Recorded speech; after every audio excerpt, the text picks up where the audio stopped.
And we're back with episode 15 of the Noble Shit podcast. And today I have the lovely Erin Nay. She is, to me, a multi-hyphenate creative and entrepreneur. I love everything that you do, everything that you create, everything that you've worked on and produced and put out into this world is just nothing but magic. I see mirrored myself in you. And I think that's why I gravitated to you so much via social media, because I'm like, she's out here and she's doing her shit. And I love that so much. And I just love the woman that you are and how you show up in this world, at least how you show up, what you choose to show people on social media. It's very admirable. It's very beautiful. I love the way you share yourself authentically in the spaces that you occupy. And I love the way you prioritize self-care. Yeah. Yes. As a Black woman, I love the way you prioritize self-care and that message and how you push that forward with your own personal brands. Everybody, welcome. Nay, hello. Hey. Hey, y'all. I'm so happy to be here. Yes. Thank you. So that was a beautiful intro, too. Oh, by the thank way. you. Unscripted. Yeah, I think that there are a lot of accolades that I have where you could be like, oh, she has this. And then in this year, she did this. But my personal goal in life is to impact the way people feel. So your intro being all on how you feel is really powerful to me. So thank you. I really appreciate that. Thank you. I appreciate you appreciate that. But truly, because it's so crazy. I was actually just talking to Jen about this on the last episode. Was even though I've been in this game for 10 years, which is crazy, almost 10 years, I still have very bad imposter syndrome. I truly do. When it comes to how I take up space in the business world, in the brand building world, it still feels like I'm year one in, because there's people that have gone before me and have put down the blueprint, but everybody's path is going to look different, So it feels like I'm still getting my sea legs a little bit, So when people see and recognize, in each other, we doing it. And we're doing it well. For sure. See you. Thank you. And I see you. And that's why you're here. That's why I wanted you here, because I see what you're doing and I truly appreciate what you're doing. And I feel like the world needs more of what you're doing. And I wanted you here because in a space where the world is very much so competition and there's not enough space for both of us, I wanted you here because we are very parallel in what we do as far as work goes and as far as business goes. But there's enough room and enough space for all of us. Absolutely. And so even though this is a Noble Brand podcast, I wanted you here to share your journey on Hey Me First, on who Erin is, and tell the world what you got going on. Yeah. So with that being said, who is Erin as a person in 5 words? In 5 words? Okay, first Erin's wig is in her eyelash. One sec. Try to take you out. For real. You're talking yes, girl boss. And I'm please, hold on. Yes, we do support each other. Yes. Okay, I think I'm okay. I'm wearing mascara for the first time in probably 2 months, and my eyes are what's happening? It looks good though. Thank you. All is well. All is well. Okay, who is Erin Nay in 5 words? Do they have to be connected, or can they be Jen literally asked the same question. Okay. They don't have to be connected. That's my girl. Yeah. Because I'm wait, let me do a sentence. Nope. Okay, I would say who I am. I am very transparent. I'm a very transparent person. And I think oftentimes that gets taken up in the vulnerability, but I would say first and foremost, I am transparent. You could ask me a direct question and 9 times out of 10, I'm going to give you a very direct, straightforward answer, unless I'm don't know if I can really say what I need to say to you. Transparent, 1. 2, I would say driven. I am very, very, very driven. Sometimes I don't know where I'm driving, but I'm driving. Yeah. You going. I'm going. I don't know where I'm going to end up, in there. but I'm in there. I would also say loyal. Yeah. I am incredibly loyal to the people who show up for me and who are in my life and who love me and pour into me. Community is everything to me. And oftentimes, when you don't have your support that you would traditionally have in your life, your friends and the people around you in the space and community that you created become core. And for me, I am incredibly loyal to those people because they have pulled me up, wiped my tears, got me together, read me, snatched my edges, celebrated with me, loved me. So I'm very, very, very loyal. As a Sag too, like I'm down to the ground. No Wherever we need to go. I like you. I am here. Yes. So loyal, okay. Transparent, driven, loyal, funny. My wife tells me all the time, she was like, well, I don't know if she'll say funny or silly. She'll probably say silly. I'm a very silly person. And I think I come off serious sometimes because of the drive that I have. But I kiki all day. I am a silly, silly girl. Like I make fun of myself all day and not in a mean punching down way, but like I'm just goofy. Like I love laughing. I love giggling. I love having a good time. I love to smile. Life is hard. So I'm not like silly. Everyone is laughing at me like class clown, but I'm going to get my laughs off. And you're going to find the joy in the moment. Yeah. And I have like a spectrum of laugh. Like we all kind of have like, oh, giggle, da, da, da. But like I have like a deep belly Santa echoing like laugh all the way to like, ha ha ha, that's funny. And there's like so many different variations of like why I would laugh in those different ways. That's how much I love laughing. They have categories.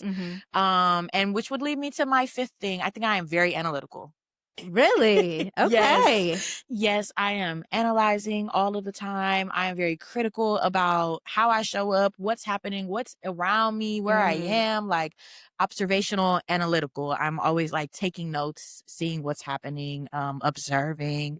Sometimes that leads to inspiration. Sometimes that leads to change. Sometimes that just leads to like self-reflection and all of that. But I am very analytical and observational. I love that. I would say those are my 5. I love that. I'm going to add a 6th one based off of how I perceive you. I think you're very free too. You give me very, and I said something similar to about Jen, but I feel like you're very rooted in who you are, which allows you to be free in how you express yourself.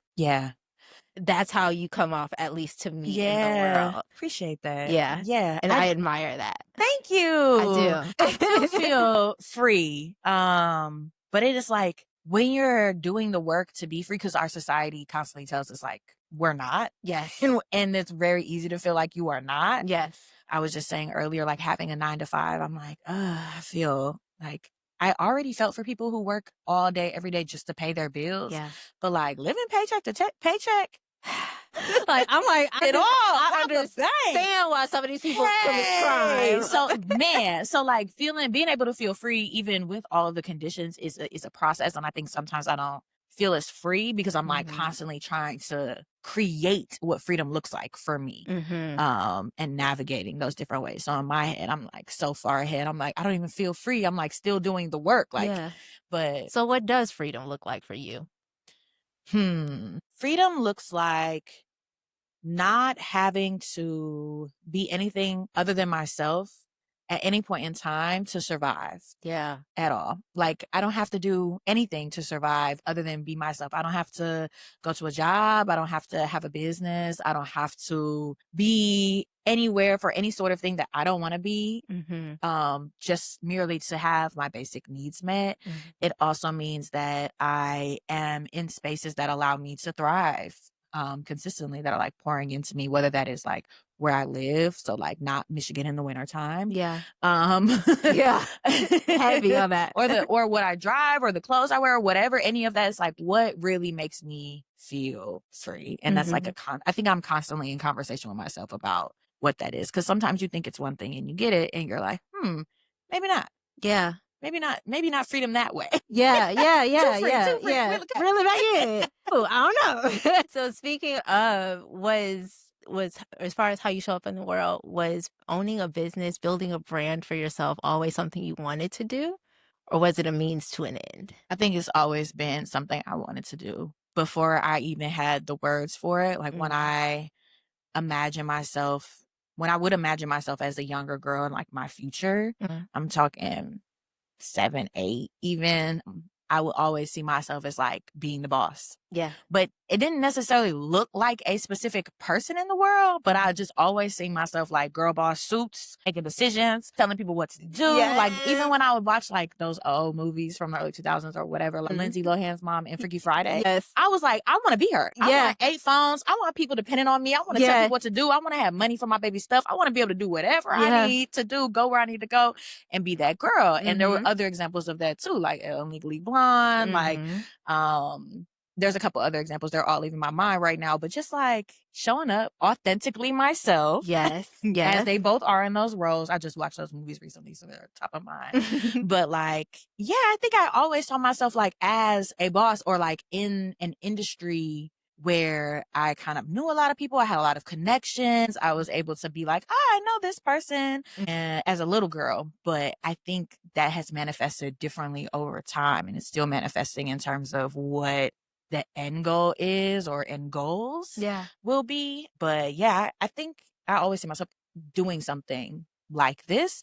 And then when I was in college and it was like time to sign for student loans and stuff as I'm going through undergrad and grad school, and I was like, how are we going to pay this back? Like, we need to be thoughtful about that. And I was like, girl, I'll be able to sign that in one check. Like, I'm not worried about that. And I was getting a degree in like a psychology related field. So it's like, no, you're not. But in my mind, yeah, you couldn't tell me otherwise. You and still can't. Yeah. And them student loans can kiss my ass because one day you're going to get a big check and you shut the fuck up. Absolutely. I'm in the same boat. Girl, I'm in the same boat. I'm like, you can get little tiny pennies until I give you this check. But one day I will pay you in full. Yeah. And I'll be able to tell my parents that, and I'll be able to, do things for them. But in my mind, I always just knew I would have a lot of money. Like, not even like I'm going to marry a rich person, but like I knew I was going to be able to make it shake for myself for sure. And I feel proud of myself every day for like showing up in part of that. Yeah. My inner child is very happy. I love that. Yes. I love that. Like, it seems that way. It seems that way. You seem like you are being ran. Like, I feel like, you remember the episode, did you ever watch SpongeBob? A little bit, yeah. I watch it more now than I did like, when I was younger. So there's an episode where you go inside his mind. There's a bunch of little SpongeBobs. I feel like your inner child is fueling your how you move in this world. It's very authentic. It's very, not in a negative way, but childlike, like very much so like, this brings me joy. This is coming from a place of not an adult analytical, even though you are analytical, not from adult analytical mind, but from a place of a soul decision. Yes.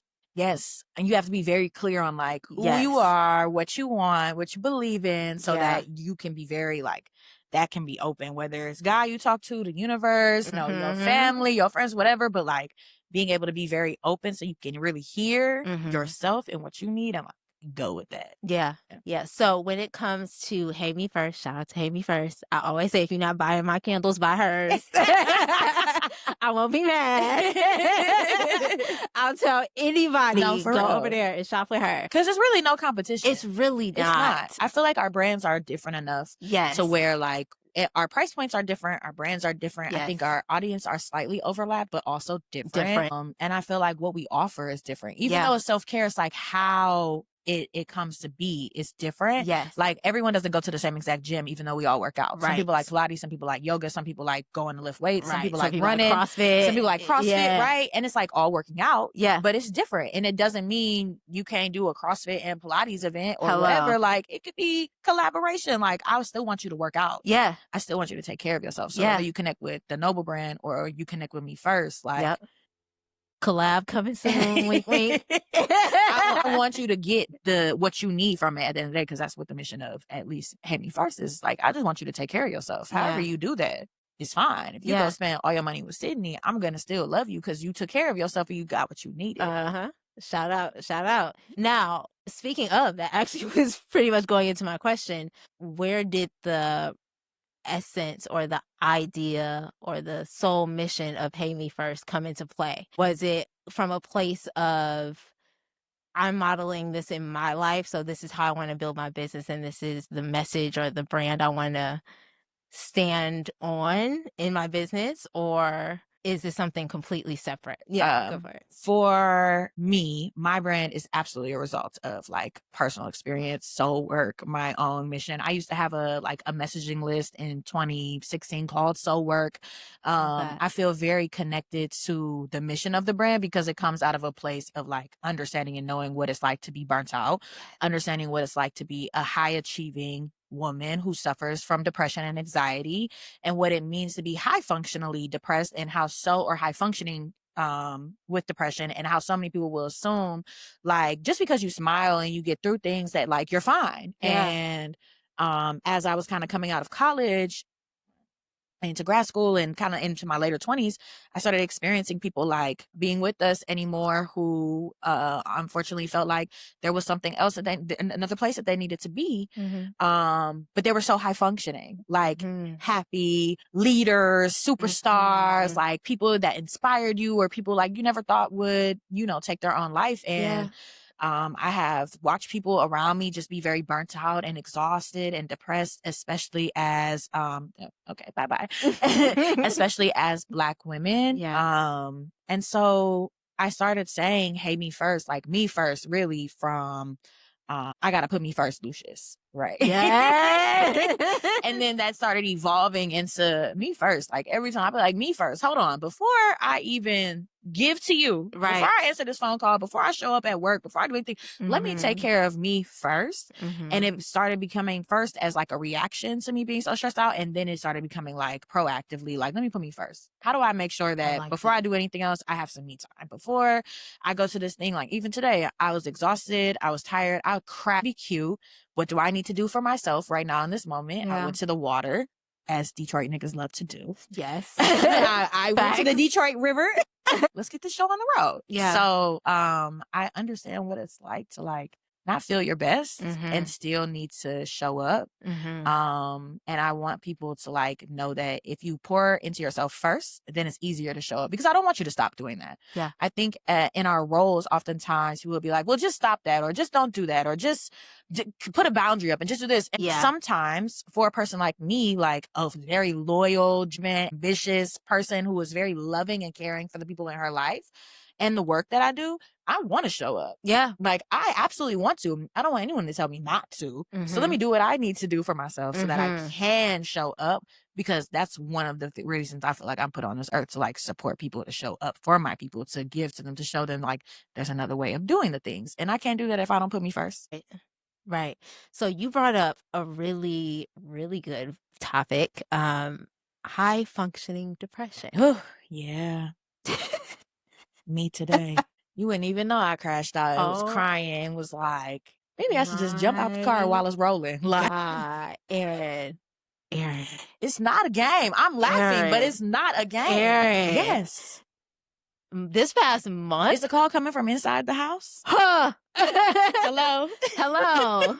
From all levels of this house. Yeah. Like, what? What have you been experiencing? So, okay. So I, running a business, managing a business, all the things, maintaining a business is hard. Yes.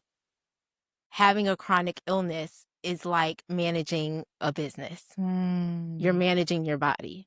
And with chronic illnesses, you don't know, every day looks different. Yeah. There is no baseline. Baseline is pain. Baseline is discomfort. Baseline is your standard level of fatigue. Like, if I'm just normally fatigued, it's a good day. I'm feeling good. So if I say, oh, how are you doing, Sydney? I'm good. Just know I'm still in pain. Just know I'm still tired. Just know I'm still in a level of discomfort. But it's just not a 10. So having to constantly manage my body, my mental, and I specifically have 3 autoimmune diseases. When you have one, or I'm sorry, I have 2, and then I have pulmonary hypertension. But when you have one, you're bound to get more, because your body's immune system doesn't just attack one area of your body. It's your entire immune system in a disarray. So that can make any part of your body go off. And autoimmune disorders are triggered by stress. Business is stressful. Life is stressful. Family is stressful. Friends are like everything. And I'm like you. The way I show up or the way I show love is quality time. I need to physically be present with people. I need to make space and hold space for people. Like that's how I show my love. That's how I show my care. Yeah. And trying to balance showing up for myself, because that's also how I show my self-care. So about showing up for myself, showing up for other people, you know, showing up for my parents, showing up for everybody, honestly. Everything went up into flames at the same time. Yeah. So I opened this store, not all necessarily bad things, but I opened the store in June. My father fractured his hip in late May. Didn't know, lived on it for 2 weeks. So we really didn't know it was fractured to beginning of June. My mother is completely burnt out. I help manage her business. So I'm managing my health, my business, 7 staff members. I have a team of 7 now. My mom's business. I'm my dad's primary contact for his healthcare. And that's a whole nother thing. I'm tired. I don't want to make any more decisions. Hello. And that's hard to like. I can't tell. When I go home, I have to be soft. Like the person y'all see when I'm and my wife is like that too. Like the person y'all see running things, doing all the things behind the scenes and having their shit together. When I get home, I am a puddle. When I get to my wife, I am a puddle. I can't do another motherfucking thing. I can't make a decision. I don't want to know when DTE is due. I don't want to know when Verizon is due. I don't want to know that the auto pay came out. Stop sending me emails. Stop calling me. Stop texting me. Stop. Literally. Love somebody. Oh my God. It's so crazy because like I'm dating now. I'm like dipping the toe back into that pool. I haven't dated in 7 years. I haven't been in a relationship in 14. Yeah. So this feels brand new because I'm a completely different person. But I'm like, even coming down to like the dates, I'm like, I don't want to plan shit. Like, just tell me where to show up. Hey, and stick to that as you're choosing a partner. Like, because what you're experiencing, like, is not necessarily going to change. No. It might get easier to manage. Yeah. You might get your health under control, but like, life is still life. This is going to be business. It's going to be the thing. So like, make sure that when you pick your partner, you are picking somebody who does that. Even in the early stages, like, no, you cannot half step, because I do need to turn my brain off. And I have dated folks before who were like expecting me to be on all the time in that same way as I am in my business, as I am with my clients, as I am in every other area of my life with them. No, you're the one person I don't want to have I want you to be able to see the full. The lights are off. The lights are off. Nobody. The door's closed. Nobody's home. Matter of fact, the power is off. Hey, shut that motherfucker off. Like, can't get it on until 8 a.m. tomorrow. Hello. What do you do? Like, what are you doing now as you're experiencing, like, okay, I still have to move and navigate through these waters of life, my business, my family, eldest daughter, only daughter. And also I am feeling like depressed and burnt out and exhausted. Like, what are you doing for yourself with that awareness? Okay, so it depends on the day. Some days it just means delegating. Hey, I need store manager. I need you to take on this because I just can't do it today. Some days it's also just a reframing of how I look at me taking care of my physical health. Because I'm currently going to physical and occupational therapy 2 times a week. At first, it felt like a task. Now, it feels like I'm nurturing myself. Yes. So in that, it was a mental reframe. Sometimes it's simply putting my phone on do not disturb, having a conversation with my hello. And, that was a real big mental block for me. Like, I felt like I had to be accessible to the people. But it's telling my parents, I need you not to ask me questions today, and them being okay with it. Like, my dad right now is in a nursing facility getting rehab on his hips. I'm the manager of his household. I'm still making sure his bills are paid and all the things, and making sure he's getting proper treatment. And like I said, I'm not helping manage my mom's business, and she'll ask me questions. I'm like, I don't have it. Yeah. I don't have it. Yeah. I can't help you. So you are very clear on like, I'm at my ends. For sure. Yeah. For sure. Yeah. And then, when it comes from a healthcare standpoint, I'm in this weird limbo because I am I'm stretching in a good way. Mm-hmm. Like my capacity, what I'm able to handle physically, energetically, um, my cap is rising. Yes. So I'm learning what my You're building new capacity. yeah, my new limits are. Yeah. And sometimes you got to hit them to know, hey, it's there. Yeah. Yeah, you do. And you gotta right now, crash out. You gotta crash out. Hey. Oh, there's a wall. It's made of glass, but it's there. Surprise. Surprise. You just hit your head. Yeah, so I'm there. But, you know, when it comes to high functioning depression, that bitch will sneak up on you. Yeah, it does. It does. That's the high functioning part. Yeah. The high functioning is not like the depression is functioning so good that like you're just depressed in the bed. Yeah. It's that you're high functioning even with the depression. Yeah. I can still go out, go to, you know, an event, go to my client stuff, go to wherever, and then get home and not be able to do anything. Yeah. Not be able to get out of the bed, not want to talk to anybody, not have literally any capacity other than what I am at. And something that I like to tell people is like, we only have 100. We like to say like, oh, you have this category, this category, this category. No, you have one category. Slices of the pie. And you slice 100% up. And sometimes we don't wake up like you're experiencing with your chronic illnesses. You might not ever wake up at a 100. Never. Yeah. So like if you're already waking up at an 80, 70, 60, some days a 10, some days a 2, right? Yeah. If you're waking up there, then everything else from then starts pulling down, back down that number. Something is going to get dropped. Something is going to get left behind. Like we can't do everything or we're operating at a limited capacity. It's not always going to be there. It ain't going to be there.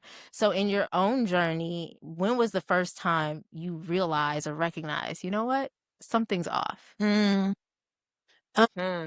a good question. I would say I was probably experiencing some depression.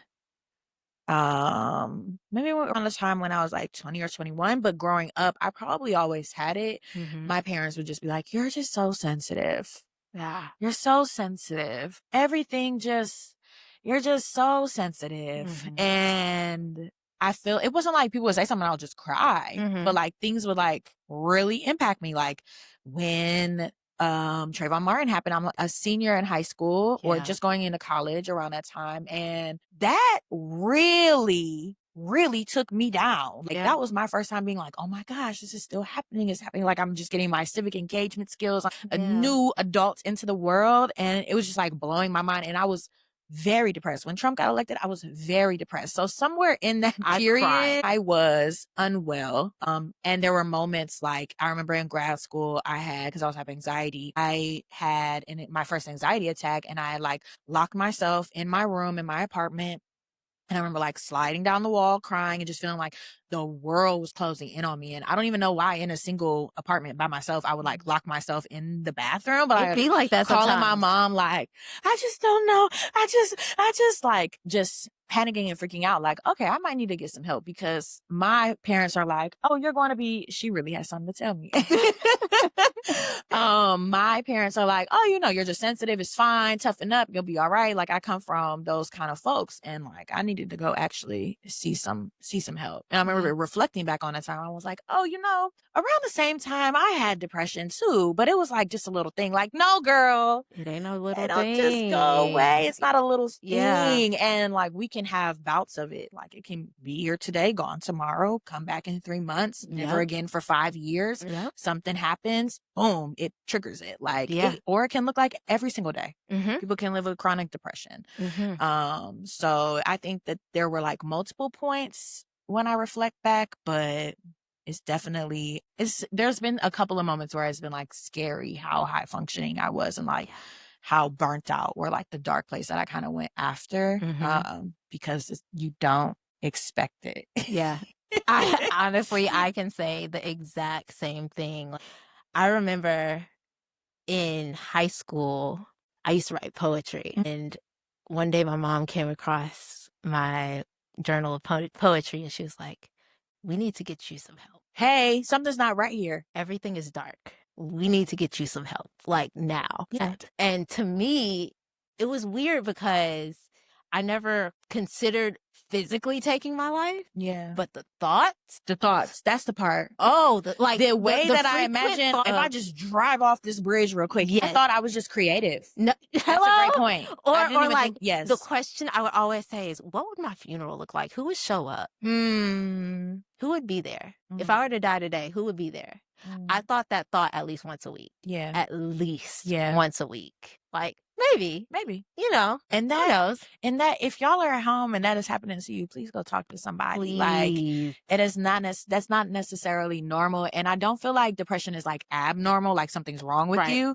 But there are variations of it, and it is a spectrum. Yes. And there are people that can help you, feel better until you have the resources to be able to manage that yourself. And even when you think you have managed it yourself well, sometimes you got to go back to those resources or find a new resource to help you out. So yeah, I think that's a great point. I, for a long time, thought a lot of my suicidal ideations were not real because they were just imaginative. Yeah. And I was like, oh, it's just creative. And one day I was casually talking to my therapist about it, and she was like, huh?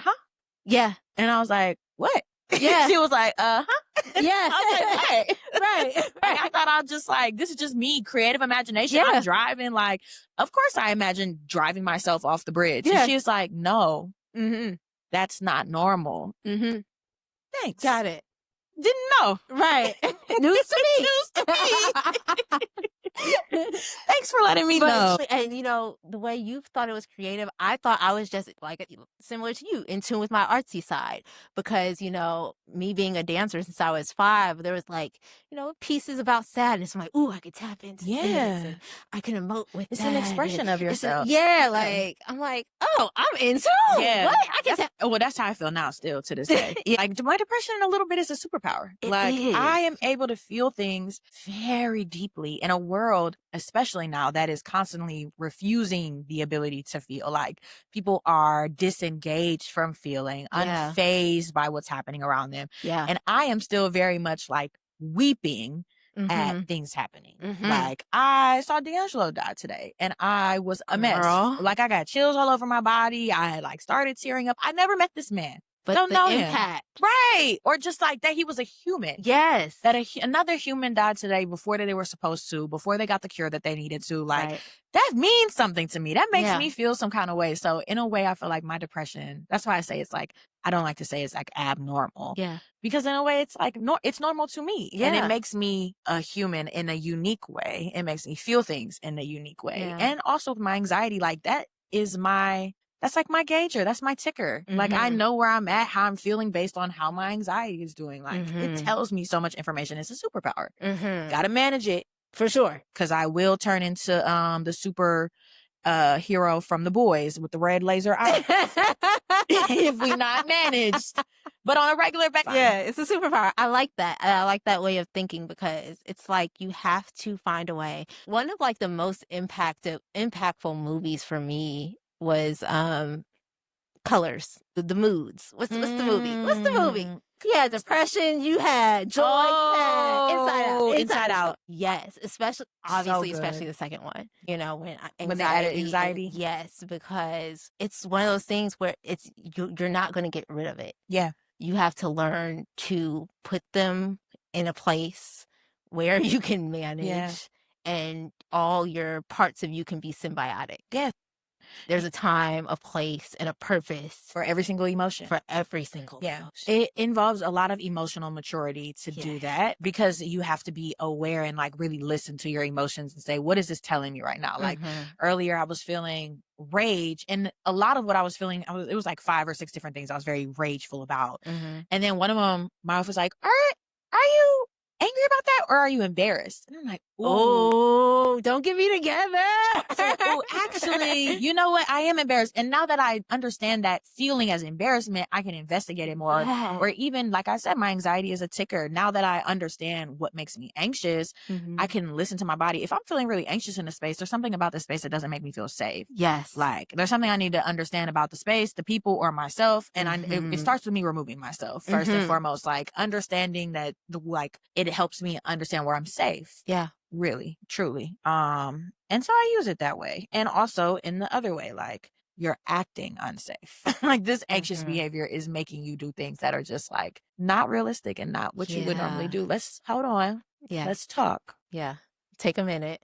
Come back to that inner child. Like I literally talk to myself like I'm talking to baby Erin. Like, what's going on right now? What are you really feeling? Why are you really feeling? Who made you mad? Who hurt your feelings? Who hurt your feelings? Because so many of us are walking around with hurt feelings. And it's not abnormal. It's not irregular. I get my feelings hurt all the time on a regular basis. And I'm like, okay, boom, moving on. But when you hold on to it and you don't really let yourself feel it or process it, it'll turn into other things like my embarrassment to rage. Yeah. Yeah. I think like emotion is a spectrum and they all blend together. Yeah. One is just a magnified version of another that blends into a magnified version of the other. But at the basis, you have like your core few, and then that can branch off. Yes. If that's not managed, it goes into that. Yes. And so on and so forth. Like, I saw somewhere there's like an emotion wheel, how there's a color wheel. Have you ever seen that? Yes, my therapist has given me one. Oh my gosh. Yeah. My therapist gave me one because I have my mother was a psychologist and then she went into social work. And since I was 3, she worked in adult foster care homes with people who were mentally ill. So she always taught me and displayed to me being in tune with emotion, prioritizing your mental well-being, not necessarily all-encompassing self-care, but at least gauging. Check in with yourself. The check-ins. Yes. So once I started identifying my high-functioning depression, really chronic high-functioning depression, because it never really goes away, I get really, I can analyze. I can tell you why I'm feeling what I'm feeling. I can tell you where it stems from. But you're not feeling it. But I'm not feeling it. So we over-intellectualize our emotions. Yes. So my newest therapist got me into EMDR. Are you familiar? Yes. Love. Yeah. It puts me back in my body. It puts me back in my body. And as somebody who is ADHD, I'm on the spectrum. I have ADHD, and somebody who has been a literal performer their entire life. I have been raised to wear a mask all the time and put on for the people. And, with my autism, kind of, what does the world want from me? Okay, that's how I have to present. Like, EMDR gets me in my body. It has been the only form of therapy that has helped me immensely in the way that it does. Yeah. Talk therapy is not for everyone. Sometimes you need something else. Sometimes when you have certain traumas and you've gone through certain things, you need something else. Especially the way, one, trauma stored in the tissues, and the way trauma can affect your memory. There are so many parts of my childhood that I do not remember. Just blank. Like I couldn't even tell you how I met one of my best friends. All I know is you're my best friend. I know I met you during this time. Can't pinpoint it. It's for protection. Yes, for sure.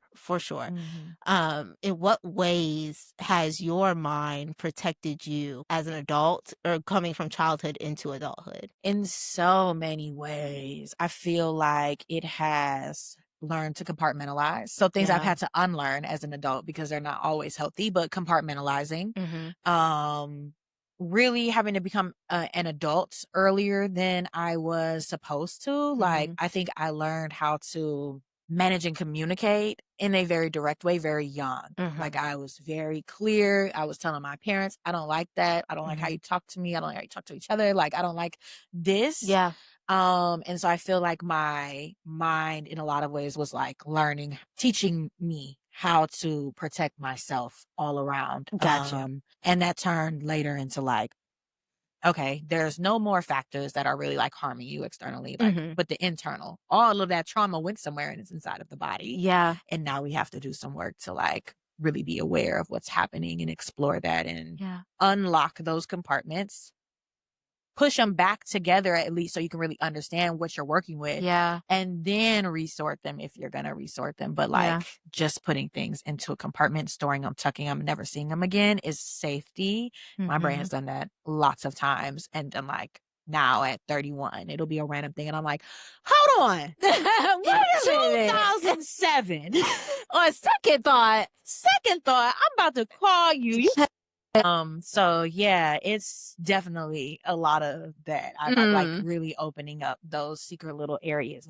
Forgot about you. Yeah. We need to reinvestigate this. So I think my brain has been like a safe place I've created a safe enough space. We work together, my mind, my body, my spirit, God. We have worked together to be like, okay, we are all in tune. We are all here to support each other. My brain is working with my heart, and my heart is working with my gut to all feel like we're going to be okay. I love that. So, speaking on one of your other pillars that you said defined you, do you think your healing journey developed your analytical side, or was that already there? I think the analytical was like, when I come from analytical folks, very like observational, kind of judgy. But then like growing up in trauma, you're like I was always trying to figure out like, why is this happening? Like some of this just doesn't make sense to me. Like, why would a person stay in a situation like this? Why would a person act like that to their child or to their wife or to whatever? Like, I want to explore this. I want to investigate this. So like in a way it was like I was doing a sociological study. Without even knowing that. And then eventually I kind of like grew up and went to school, and I literally studied families and human development for undergrad. And then as a graduate student, I'm studying like the way people understand themselves, like their race, their identity, who they are. Like that came out of trying to understand what the fuck was happening in my house. And why did I feel how I felt as a child? So I think they're like in tandem a little bit. I can't really say which one came first, but I know from a very young age, I was like, I'm not putting up with this. Like, y'all do that. I'm about to go in my room and close the door. As you should. I'm actually checking out. From a really young age, I also witnessed my mom checking out. Checking out can be a good and a bad thing. And I have days where I'm like, okay, good checkout, decompress. Bad checkout, loafed for 3 days, didn't do anything, didn't want to talk, didn't think about anything, ignored calls that I needed to answer, ignored responsibilities I needed to answer, like bad checkout. So yeah. So speaking on feelings, I want to talk about your podcast, Heavy on the Feelings. What inspired that? Another type of personal journey. Let's get into it. I have feelings. Yes.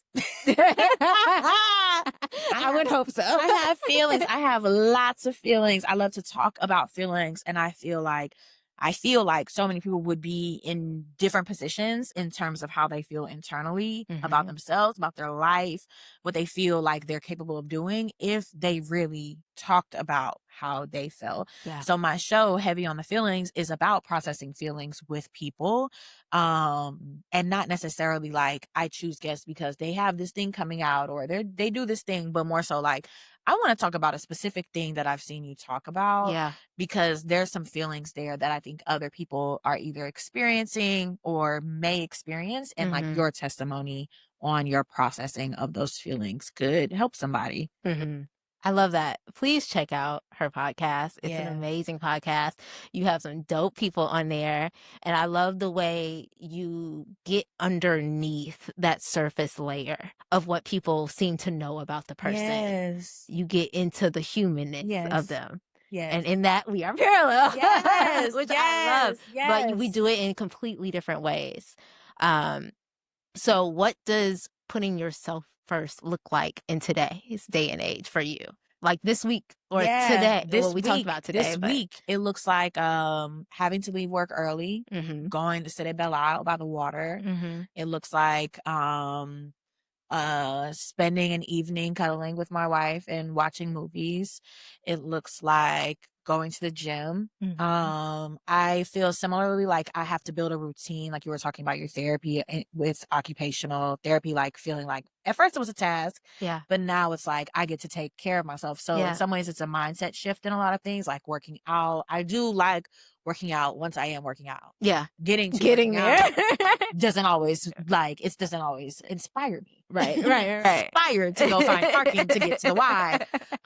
But thinking of it as like, I get to do this for my body, and understanding how my body performs, how I perform as an optimizer, as an analyzer, and being able to do that better is really, it feels really good to me. So like, I'm doing these things that I know support myself, packing my lunch the night before, getting groceries on Sundays. I didn't do that this week. And every single day I'm like, I have to think about what I'm going to eat today. Yeah. Cause I didn't set myself up for success. So understanding what I need to be successful on a day-to-day, on a week-over-week kind of space in terms of internally. Do I need to get a certain amount of sleep? Do I need to eat a certain amount of meals? Do I need to smell a certain way? Do I need to take a certain number of showers? Do I need to have a certain amount of downtime or alone time before I go do this thing? Do I need an energy drink before that thing? Like really just understanding what I need and not feeling bad for needing that. That part. I don't feel guilty for doing what I need. Sometimes I do feel a little bad, but I don't feel guilty. Like I might be like, damn, like when I had to reschedule a podcast a couple weeks ago, I was like, damn, but I don't feel guilty. Yeah. Because if I would have showed up, we wouldn't have had what we had today. Right. Right. In the same 100%. Kind of way. And I know what I need to be able to show up. Yeah. So it's like, just really honoring that and allowing that to guide my life instead of what other people are saying like I should be doing. Like you don't need under eye patches and CMOS and expensive Pilates classes to feel good and to put yourself first. Sometimes you need to put your feet in grass. Sometimes you need to go for a walk. Sometimes you need to binge your favorite like nostalgic show. Sometimes it's a bubble bath. Sometimes it's a good home cooked meal. Sometimes it's friend time. Like these are all things that don't really cost any money that can still really pour into you and put yourself first. So I just am clear about what I need with myself first. And then I can clearly articulate that to other people like, hey girl, I need to come to California and see you because you're my best friend and I haven't seen you in a year. Yeah. Or, you know, I just need to, sorry, I can't do that thing. And not feel guilty about it. Arranged. I can't come into the office today to people. I have too much work to do. I need to be at home in my pajamas. So yeah, or even putting stuff down like my show, Heavy on the Feelings. We haven't filmed in over a year and I don't feel guilty about that because I don't have the capacity to do it well right now and it deserves to be done at a certain level. I know the power and the like weight of the show and I'm okay with waiting for that because I have to focus on Hey Me First right now, which is a money producer. I have to focus on some other projects I have right now that are producing money. Heavy on the Feelings is, while I love it and I think it's a very clear arm of the brand, it's a passion project. And right now I got to put me first when there is that little bit of extra time that I have on a day to day. It is not the show. We'll come back to it when I have built my capacity up and I have a little bit more to give and I have other things in place. But yeah, right now it's just, I don't feel guilty for doing what I need to do. That helps me on a day-to-day basis. Show up so much. And that's why I picked this candle. I picked this candle because I was like, you know what? Before you walked in, I was like, what feels most like Erin? And I thought of Boheme. It's the sea salt, it's the cedar, it's the amber. To me, it's like the perfect balance of grounded but free. But free. And a little unexpected. And a little unexpected. Like the sea salt in here is a little unexpected. Yeah. But it works. Yeah. When I think of you, I think of that. But first, I think of that Do Not Disturb candle, girl. Disturb. Y'all get y'all some Do Not Disturb. Yes. That cherry, like that almond. I like the green one. What's the clear the air? That's the one I want to reformulate. But the almond and Do Not Disturb and the cherry, it's crazy. Crazy. And the throw on it is very nice. It's real nice. Yeah. I like her a lot. Yeah, you did your big one on that one. So all encompassing mental health, putting yourself first, running this business, having a 9-to-5, building legacy brands, because that's what we're claiming. Yes. This isn't just a me time, a good time. This is for a long time. Yeah. For sure. How is Erin doing?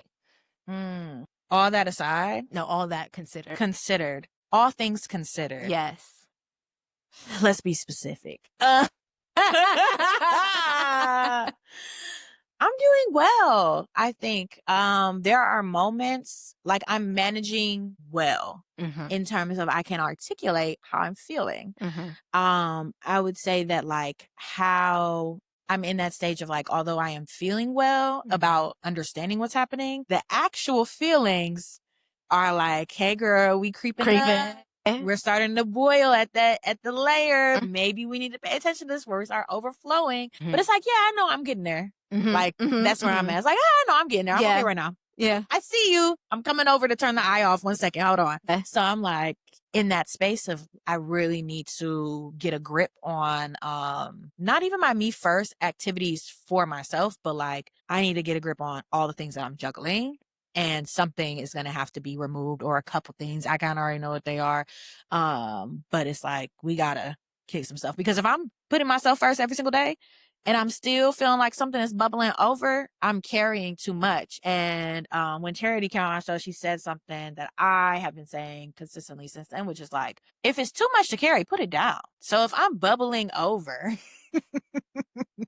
and I'm doing all of these other things, I'm working out, I'm showing up for friends, I'm showing up for myself, and I'm loving it. On that stove is too high. It's too high. I need to turn it down. And what that translates to, like, I need to release some clients. I need to probably do no client work except for like special projects that really, really, really excite me and pay. And I just need to focus on like literally my own personal brands so that they can blossom and do what they do, which is one of the reasons I got a 9-to-5, so that I didn't have to think so much about like, I need this money, I need that, and I need to go do this, and I need to find another client. Nope. I can do what I want because I make enough money. Yeah. I'm free in that way. Yeah. And I have not been moving free in that way. So it's been bogging me down, because I do love my clients and I do love the work that I do. And I get a little caught up in that part. But yeah, I think I'm acknowledging that the heat is too high and I'm going to burn it if I don't turn down. And I don't want to burn myself. I don't want to burn myself out. I don't want to overwhelm myself. And I'm at that point. So well enough, but gotta turn the heat down. Goddamn mirror, because I'm in the same place. She on that door knocking. Yeah. Like, bitch, I'm here. I'm here. See me. You can't ignore me, because I'm about to bust through in a minute. I'm gonna, hey. Yeah. If you don't do something, if you don't come address me now, I'm going to tear the door down. Yeah. Yeah. And I'm gonna burn this whole bitch to the ground. Everything is going down to the ground. And I'm about to be like Angela Bassett. Hey, I can't afford that for myself. No. Me and my body we have a good understanding. Like, I'm going to do what you need to do. You do what I need to do. Yeah. And when you can be in conversation with your body like that, I want to make sure that I'm consistently able to do that. Like, my body trusts me to do what I need to do for it. So like, let me address it. Yeah. Because I don't want it doesn't feel good to crash out, burn out, skinny knees, elbows up. Like, I'm especially if you were aware of it and it was preventable. Because then you're being insane. Because how many times did you know you needed to do something about that? Now you're being insane. That's the definition of insanity. What are we doing here? Why are we continuing to do the same thing and expecting different results? So, yeah, I am being aware. I did have a good crash out today. I cried a lot. And like for a minute, I didn't know why I was crying. And then I was like, I know I'm crying now. So that was like I think that kind of helped. A little of that fluid. Like, we're still high on the burner. But I kind of poured a little bit out. Right. Yeah. I like that analogy.